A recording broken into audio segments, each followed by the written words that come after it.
इससे पहले कि ऑडियंस आपसे कुछ क्वेश्चंस पूछे, मेरे माइंड में एक क्वेश्चन आ रहा है, आईएएस में कितने लोग हैं जो हर साल उसके लिए अपीयर करते हैं? 5 से 6 लाख के आसपास। और सीट्स कितनी है? 1000 अप्रोक्सीमेटली। तो जिनका हो जाता है उनके बारे में तो सब बात करते हैं, जिनका नहीं होता है, जिन्होंने पूरी जान लगाई और जिनका नहीं हुआ, उनका क्या होता है? उनके रिश्तेदार उनकी चिंता करते हैं। वो फिर उनकी चिंता करते हैं। नहीं मैं आ रहा हूं, मैं आपके क्वेश्चन पे आ रहा हूं। ये पॉइंट इंटरेस्टिंग है, मैं समझना चाहूंगा कैसे। मैं बताऊं। हाँ। मैं दोनों मुद्दों पे बता। हम सब हारने से डरते हैं और मजेदार बात है कि वो डर हमारी हार की वजह बनता है। 98% केसेस में हारने से क्यों डरते हैं? क्योंकि हम जानते हैं अगर हम हारेंगे तो जो पीछे 3 लोग बैठे हैं ना, रिश्तेदार, रिलेटिव्स और फ्रेंड, वो जीने नहीं देंगे। आप जब भी आईएएस की तैयारी करें, पहला अटेम्प्ट आपका सीरियस अटेम्प्ट होना चाहिए। आपने तैयारी किया, बेसिक्स तैयार किए, आपने एडवांस कोर्स तैयार किया, आपने कम से कम मेंस के 1000 आंसर्स लिखे हैं और मिनिमम 10,000 प्रीलिम्स के क्वेश्चंस आप सॉल्व कर चुके हैं, तब आप एग्जाम देने जाइए। सिर्फ एक अटेम्प्ट दीजिए। जिसने भी पहला अटेम्प्ट सीरियस दिया उसको दोबारा तैयारी नहीं करनी पड़ती, रिवीजन करना पड़ता है। ये पॉइंट बहुत अच्छा है कि आइडियली आपको अपने माइंड में ये रखना है कि एक ही अटेम्प्ट है मेरे पास में, मैक्सिमम अगर आपकी फैमिली अफोर्ड कर सकती है तो 2 अटेम्प्ट है। उसके बाद में अपने काम पे ध्यान देना है और इसको एज अ रिवीजन की तरह देखना है, मतलब इसको साथ साथ में चलाना है। ये नहीं कि अपने 5 साल या 6 साल लाइफ के सारे यही निकाल दिए और सारा पैसा घर वालों का लगा दिया या उन्होंने खेत बेच दिया या लोन ले लिया। ऐसी बहुत कहानियां मैंने सुनी है सर लोगों की, और बहुत ही दर्द होता है ऐसी कहानियां देख करके। ऐसे लोगों की जो कहानियां हैं वो उसको सुन करके बहुत ही बुरा लगता है अंदर से। चलिए आगे बढ़ते हैं जी। आपने भी सर देखा होगा, क्योंकि हमारे पास इतने स्कोप नहीं थे। आज तुम्हारी जनरेशन में यू हैव मल्टीपल फील्ड्स, मतलब इतने सारे फील्ड्स ओपन है। तो जब तुम घूम के चारों तरफ देखते हो और तुम देखते हो कि तुम्हारे ही साथ के लोग बड़ी सारी फील्ड में एक्सेल कर रहे हैं, काम कर रहे हैं, अर्न कर रहे हैं, तो तुम्हारा दिमाग भागना शुरू करता है। फिर क्या होता है, हमारे पेरेंट्स हमसे ज्यादा ओवर थिंकिंग करते हैं, क्योंकि बड़े हमको लेकर कॉशियस होते हैं। हाँ। एक हमने ओवर थिंकिंग की, हम अपना संभाल लें किसी तरह। हम घर के अंदर गए, मम्मी रो रही है कि वो निशा मिली थी, 20 लाख का पैकेज है उसका। दूसरा प्रेशर तुम्हारे ऊपर आ गया। ये जो प्रेशर हम मल्टीपल फेस करते हैं, तो एक तुम्हारा प्रेशर, एक माँ बाप का प्रेशर। पता लगा बुआ जी ने रात में फोन कर दिया, क्या कर रही हो जी? तुम सारे लोग प्रेशर से लड़ रहे हो इस वक्त, मल्टीपल फ्रंट पे। ये कोई फियर उयर नहीं है। ये प्रेशर दूर कैसे होगा, इस पे थोड़ी सी बात कर ले। जहां इंटरनल ताकत है वहां कॉन्फिडेंस है। आज का युवा क्या कर रहा है? बादाम का तेल लगा रहा है, बादाम की क्रीम लगा रहा है, बादाम का साबुन लगा रहा है, खा रहा गुटखा।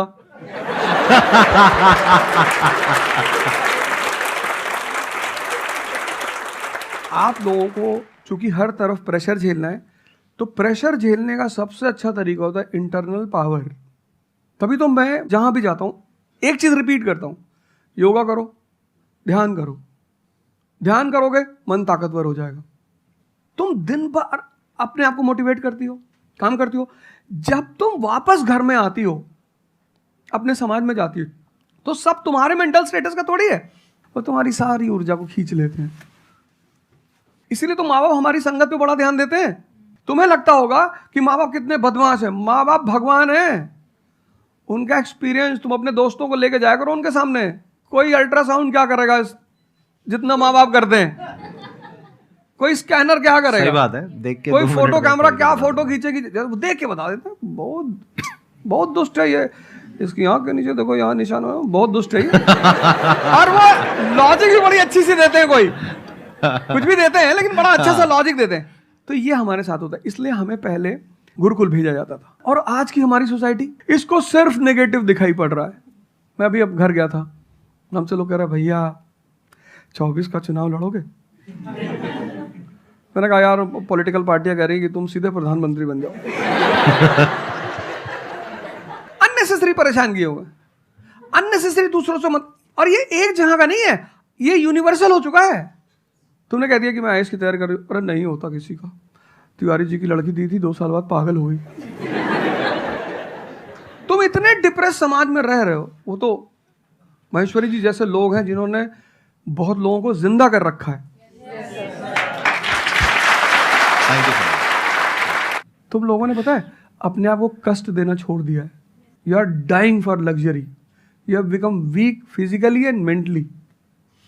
थोड़ा थोड़ा सा कष्ट दो अपने आप को, थोड़ा टेम्परेचर हाई रखो, थोड़ा बड़े टेम्परेचर वालों के साथ रहो। बेसिकली हमारी प्रॉब्लम क्या है कि जो नहीं करना चाहता उसको भी करवाना चाहते हैं। एग्जैक्टली। फॉर एग्जाम्पल, आप में से यहां पे कुछ लोग बैठे हैं और बैठे हैं जो कहते हैं कि भाई आप कुछ भी बोल दो, हम तो जैसे थे वैसे ही रहेंगे, उखाड़ लो जो उखाड़ सकते हो, आप अकेले आ जाओ, आप साथ में ओझा सर को ले आओ, आप 10 को ले आओ, हम तो नहीं बदलने वाले। उनका कोई कुछ कर सकता है?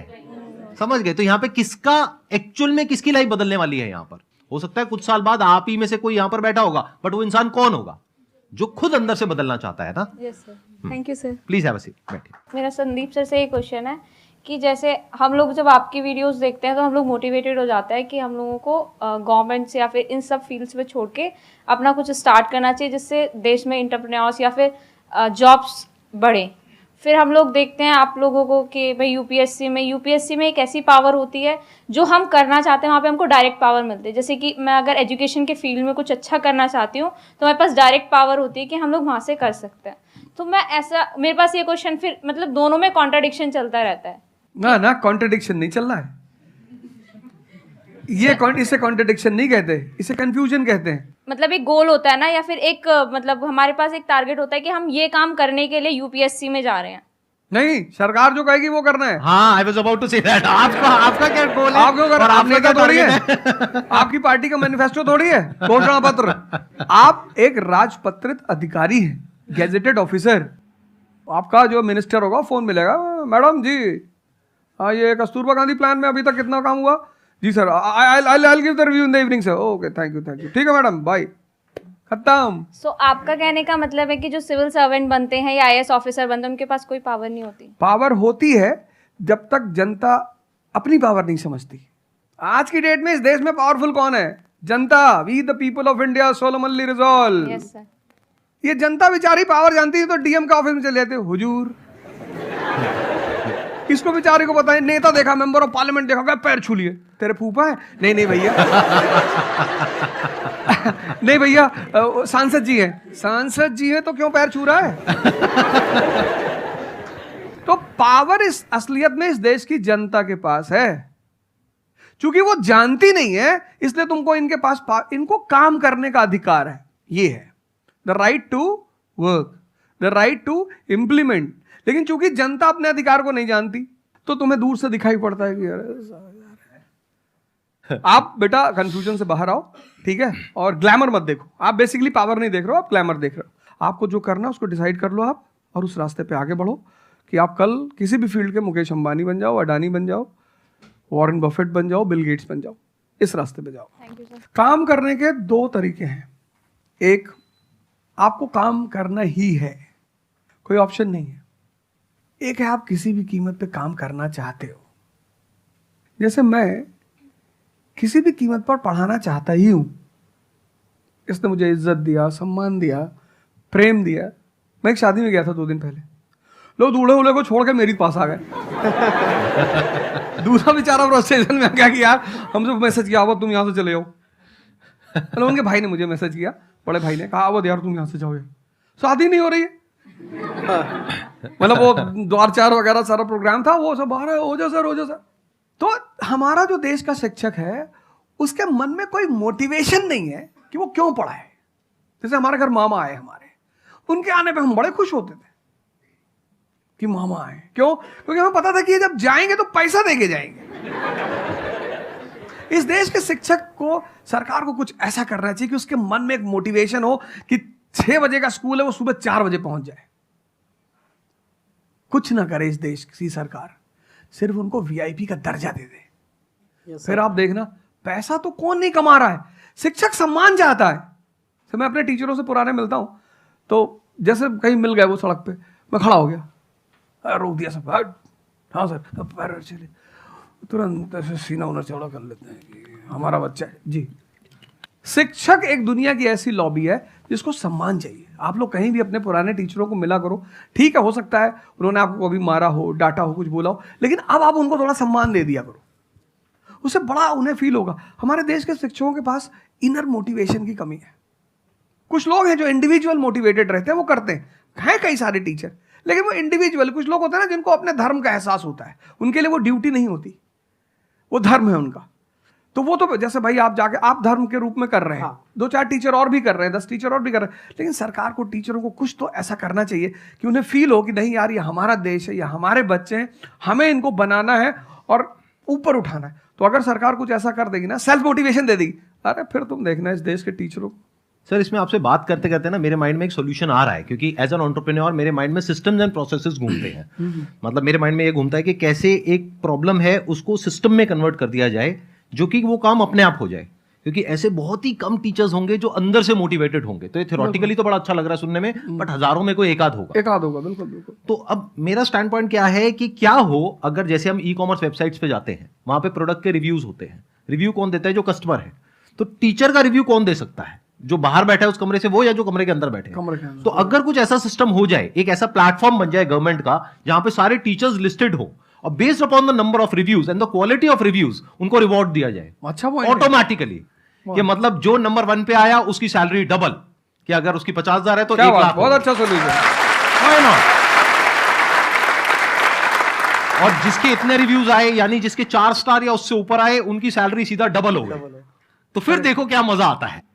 फिर हिस्ट्री पढ़ाने का जो स्टाइल है ना, वो सारे टीचर्स आएंगे अवध ओझा सर के चैनल पर और आकर के सीखेंगे भाई क्या कहानी है ये, ऐसे कैसे पढ़ाएं कि बच्चे दीवाने हो जाए, और फिर अपने आप को अपग्रेड करेंगे। नहीं तो अपग्रेड करने की मोटिवेशन कहाँ है? जैसे एक एंटरप्रेन्योर होता है, उसके पास में तो मोटिवेशन होती है कि अगर मैंने अपने जो भी प्रोडक्ट है, सर्विस है या काम है, उसको अपग्रेड किया तो करते ही मेरे को इमीडिएट रिवॉर्ड मिलेगा।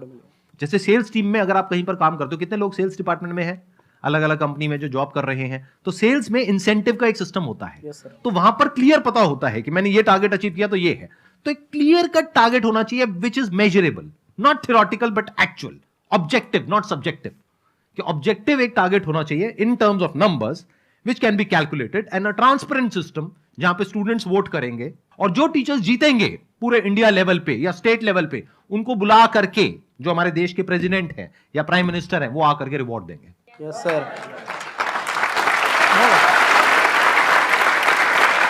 Thank you so much sir आने के लिए यहाँ पर, दिल से धन्यवाद। मुझे बड़ा अच्छा लगा आपसे बात करके। मुझे बहुत अच्छा लगा यहाँ आके। Thank you so much.